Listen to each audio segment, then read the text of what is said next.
Oh. Was that broken? Is it? No. Oh, okay, it's like this, yeah.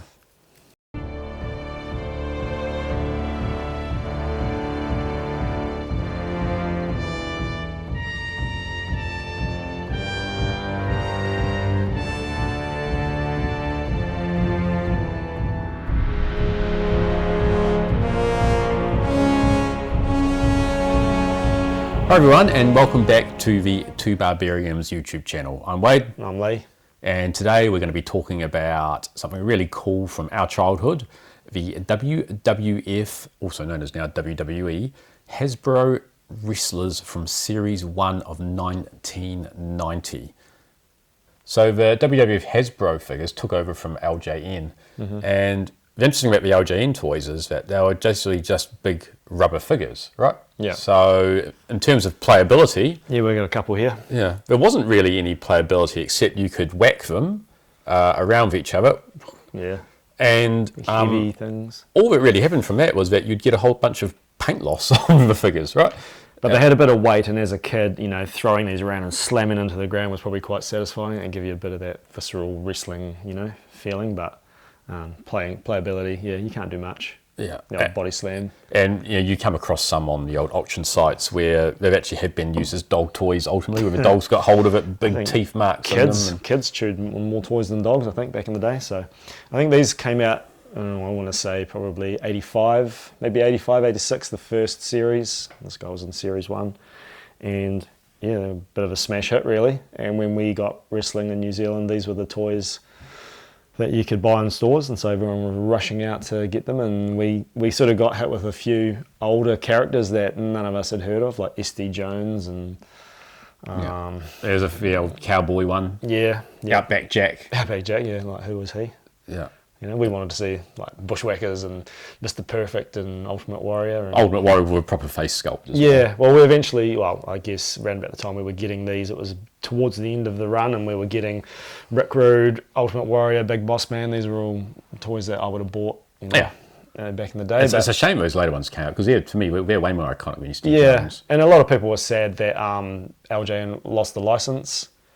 But well, as we look into these, you can see it wasn't a bad thing, because these are just as iconic and probably a little bit more well made. They've handled the test of time a bit better. So. Yeah. And what I like about them is that they're really good cartoony appearances, right? Everything that a toy should have been back in These the had pretty 90s. good likenesses, I think. Yeah. Just the playability was probably a bit limited on them. And as you say, as soon as most kids got them out and had one or two wrestling matches, they were all pretty much marked up and a lot of paint loss. So Yeah. So in terms of the Hasbro Wrestlers for Series 1, they went with a pretty iconic group of characters, really. Yeah, If you look at this one, this is pretty much your childhood right here of WWF Wrestling. So you're saying 1990. I mean, maybe it was about 91 by the time these were hitting stores, but they just came out the gate swinging like this is everyone you would have wanted. I mean, there's 12 figures in this first series, and I don't think they missed any real big names. Well, they were all to come later anyway. The only one that seems a bit odd is Akeem, really.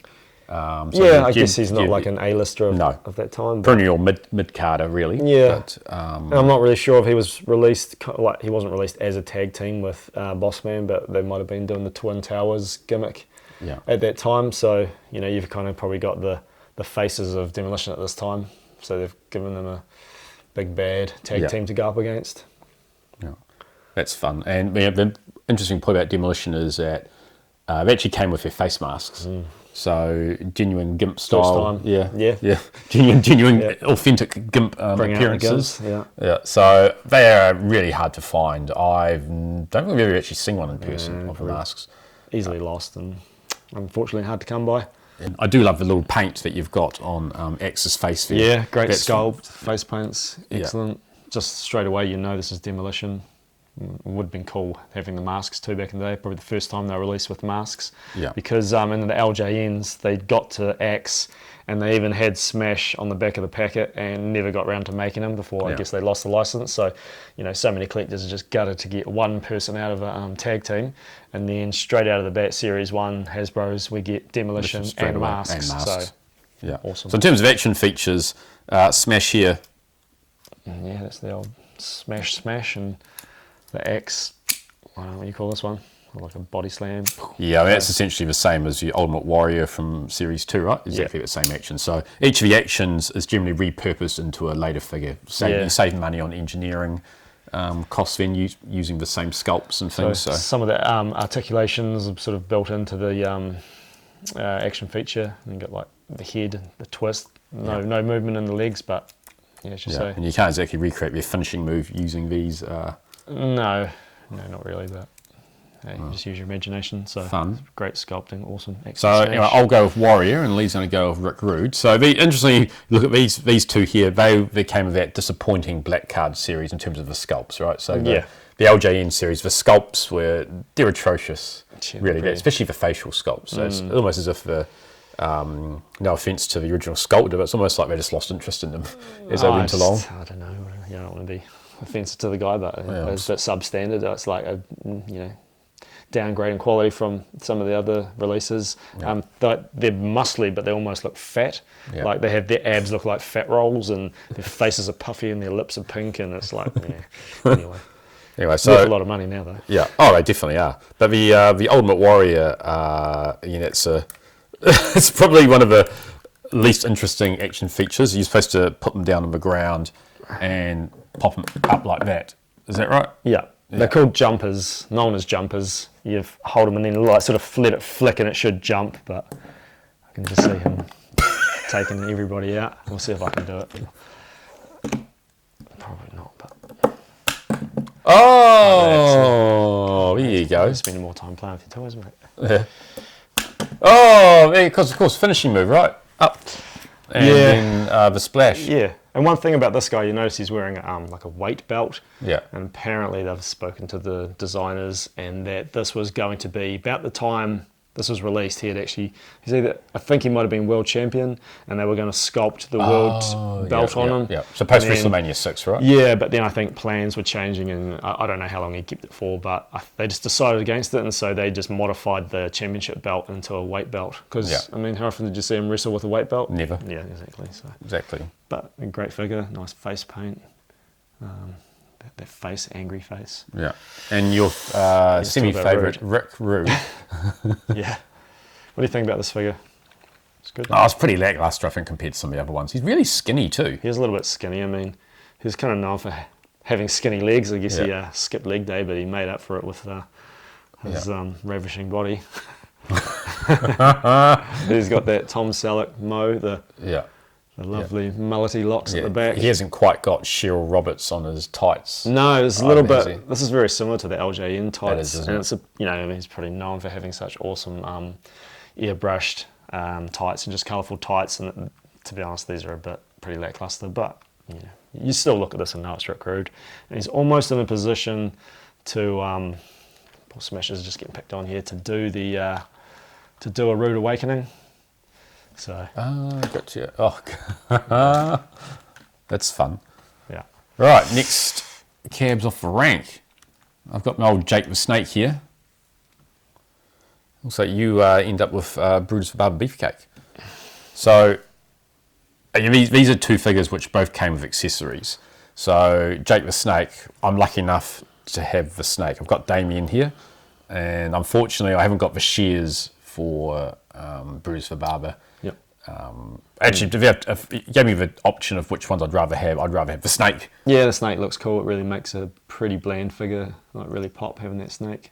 It's like nicely painted, and he's got the lovely snake skin boots as well, and the iconic green tights that he wore, and it sort of looks like him, but it's very very stylized version. Stylized, cartoony, but I think, and that's what I like about them, is that and action feature.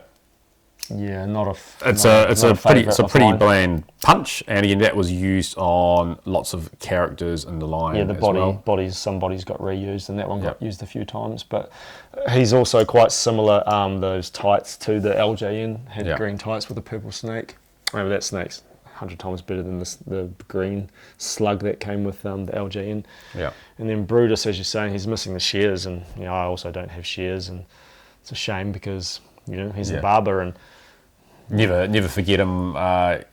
sharing the outlaw Ron Bass while using those, Ron Bass. Ron Bass, and then him getting cut up and getting, later episode, and that getting censored off TV. And we actually don't know. When we were young, I assumed that he was actually, real cut up and things. Oh yeah, and that was actually quite horrifying. Well, back then. So I guess they did their job of entertaining. Yes. And scaring us. Yeah. So he's got the classic barber look. Yeah. And in terms of action feature, it looks very similar. So you can see he's a jumper as well. So I don't think he's really known for his high flying or jumping, but yeah. And I mean, his finishing move was the sleeper hold. Yeah. So he does jump, but anyway.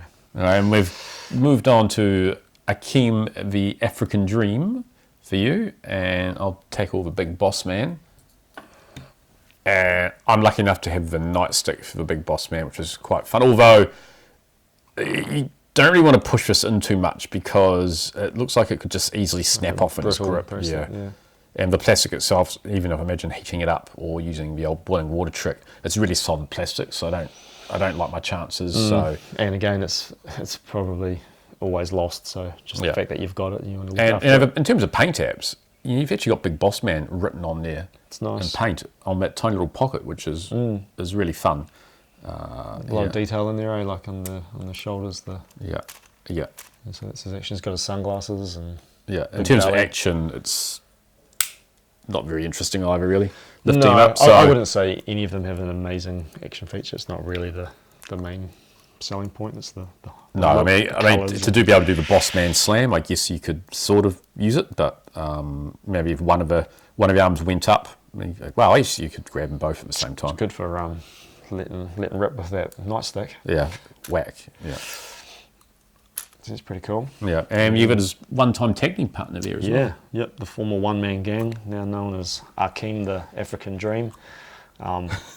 He's got a bit of the old soul jive bro hand gesture going on there. But pretty basic figure. I guess the most frequented Facebook video I see is Dusty Rhodes. Rhodes. Yeah, doing his little dance. With Akeem, and they're both dancing. Yeah. And that's probably my favourite clip from way back in the day. Yeah. And they say, if wrestling is fake, explain this. Yeah. It's a gimmick that hasn't held up well because he was basically a white man doing a black. Yeah, we don't want to bring up the old Arsenio Hall interview, which has not dated well at all. No. But I'm actually lucky enough to also have a carded Akeem. Probably the least desirable figure out of a lot, which is probably how I've ended up with it. Still pretty cool. A carded one. It's just nice to have a carded example. You can see what they look like. You imagine all of these characters with that photo and lined up on the pegs, and you're a fan of WWF. And what the beauty about that is it's WWF. Until they were changed to WWE, you don't see that WWF logo anymore. You see a version of it without the F. It'll always be WWF to me. I mean, I'll never. I mean, of course, I'll call it WWE, but to me, that's that's what I remember and nostalgic for. So. All right, so anyway. Shall we get on to the real heavyweights that we've actually got up here? In the ring. Yeah, in the ring. Who's in the ring? The main event. Main event, we've got 1988 SummerSlam main event, actually. Yeah, the Colossal Connection. No. That was Haku and Andre, right? Yeah. So we've got the Mega Powers. Mega Powers. Yeah. All right, see if you can redeem yourself, Wade. Oh, Jesus. No, I keep thinking of Colossal Connection. It's the money. The Mega Powers versus the Mega Money. Sorry. I'm just Mega. What? Bucks. Mega Bucks. Oh, actually, I don't remember that. Oh well. Okay, well, it's a bit of a tangent, but the arcade machine that came out in about 1988, 89, awesome arcade machine, and the final boss was the Mega Bucks. And so they'd have little interviews and little speech and stuff. So anyway. Yeah, so let's talk about them. Yeah, so start with these two, eh? Yeah. Main event of WrestleMania 4 when Macho won the heavyweight championship. So he faced off against Ted DiBiase, the $1 Million Man, and I know it's a bit of history, but it's a cool accessory to have that he's actually got his $1 million belt. Yeah, so. And the story behind that is that he just basically was so rich that he paid for his own belt. Yeah. And I actually thought when I was young, I did actually think he was a multi-millionaire and everything, right? I didn't realise about the gimmicks of those sorts of things. I actually thought he was a millionaire. Yeah, well, Same way, yeah. He lived like a millionaire. Well, he did, yeah. Living that gimmick. So I can't think of a better gimmick to have, actually. It was fantastic. And he was just such a good heel. He just, you hated him. He's just arrogant and But at the same time, a really good seller as well. I mean, when I was younger, I didn't appreciate how good a seller he was of moves. Same as Mr. Perfect. I just hated them both. But I actually appreciate them now as wrestlers. Yeah, no, they were top talent, and I think that's why they were brought into the company. Just one thing about this, he's obviously wearing his full entrance attire, wrestling gear, which is the same as the LJN, and makes it quite a good display piece. I think as a kid, you probably really wanted him to be in his wrestling tights, so you're having that match in the ring, like how they look. But as a display piece, it's still perfectly fine. It's great figures. Yeah, lovely. Yeah, and Macho Man. This is also one of my favourite figures of the whole line. Just iconic. Undoubtedly, he's iconic Macho with his ski goggles on, and the star of the tights. Yep. And the headband. You just picture him going, oh yeah. He's even got that stuff in the neck going on, and he's just like, you can almost hear him. Just look at him, and you can hear him doing as much. Even and more. For some reason, despite it being quite a common figure from Series 1, it took me ages to find an unbroken one. I always find the things with broken arms or something. It took me a long time to actually get So one they're quite durable. I guess the one thing is they are quite hard plastic, and they do tend to, kids do tend to crack and chip them a bit. Just one thing about him, he's actually got his wrist tape and stuff on his knuckles sculpted in, but not painted. So, while he does have a bit of detail, they did, they just skimped a bit on the paint there, but it's an awesome figure. Yeah, and finally the WrestleMania 3 showdown, Andre the Giant versus Hulk Hogan, when Hulk Hogan was apparently the first man to body slam. Everyone had body slammed him previously in the past. Yeah. So Harley Race had even body slammed him. So that's fun. But yeah, I mean, we were just picking these up earlier, and I got mixed up my Hulks. I thought the Hulk from Series 2 was the one that came with Series 1 for some reason. So as you can imagine, he's probably the figure that's got the most variants and different versions, just being he is Hulk Hogan. Hulkamania. And the other common thing with this figure is generally lots of little broken fingers. Because they are tiny little fingers. So more play, you can easily see them just snapping and breaking. So it's easy to find one with fingers missing. Yeah. So and they're hard to replace. You can't just really take this off and swap up arms out. So it's a lot harder than you think. I've tried it and I've ruined a couple of figures which are almost perfect except for arms. So I tried everything known to man to that to get those to work. But great figure, great sculpt. Yeah, and action figure is just feature. Yeah, action figure feature. Yeah, it's just arms moving up and down. So his is not working so well. No, it's probably more closer to what X's. Both arms come up and swing back down, and of course Andre is definitely bigger. He's a giant, and he's got his big old hands, and he's the most sought after figure from Series 1. Yeah, he seems to be a little bit more scarce, a little harder to find. His action feature is a headbutt. Oh, same as Akeem. Same as Akeem, it's just the big man. Yeah, a little bit boring, but great sculpt. Yeah, good likeness, big belly, towering over everybody. Yeah, and I'm also lucky enough to have a ring as well from the Hasbro series, so it's always quite fun. It did have a little table that made electronic noises too, didn't it? As a part of it. I think that's a version of it. I don't know actually a whole lot about it. Maybe it did. I know this is how you got the heavyweight championship belt, was with the ring, and I think you could attach it around that little bit. Yeah, it's a shame you forgot to bring yours over for the filming.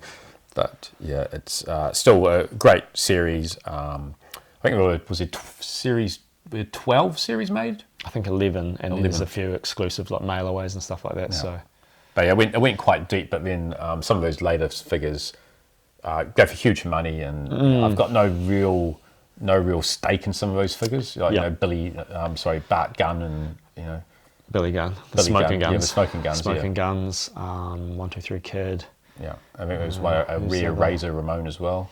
Yeah, and a HBK, but they were. They are a lot of fun. We're getting there. It's a fun toy line to collect, but as you say, some of the later series is pretty hard. We're not finding much locally. No, you get up to Series 7, maybe Series 8. You get some scatterings, but you generally got to go offshore for most of those. So. Yeah.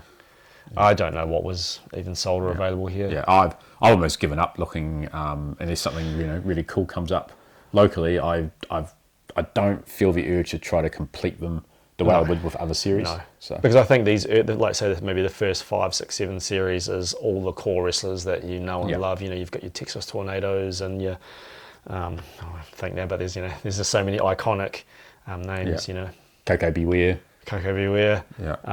Rick Martel and Tito Santana. Dusty Rhodes are always very hard to find. Yeah, the Rockers, the Bushwhackers, Legion of Doom. Yeah, they're great figures. Yeah, we'll talk about those in the later ones. We might do another episode where we just sort of cover off our favourite figures from the line, because we don't want to spend too much time on. We're not going to do 11 different videos of every series. No, but anyway, cool. All right, well, thank you everyone. We are the Two Barbarians, and once again, hit that like and subscribe button. I'm never going to say smash that button like other YouTubers do, but we'll see you again soon.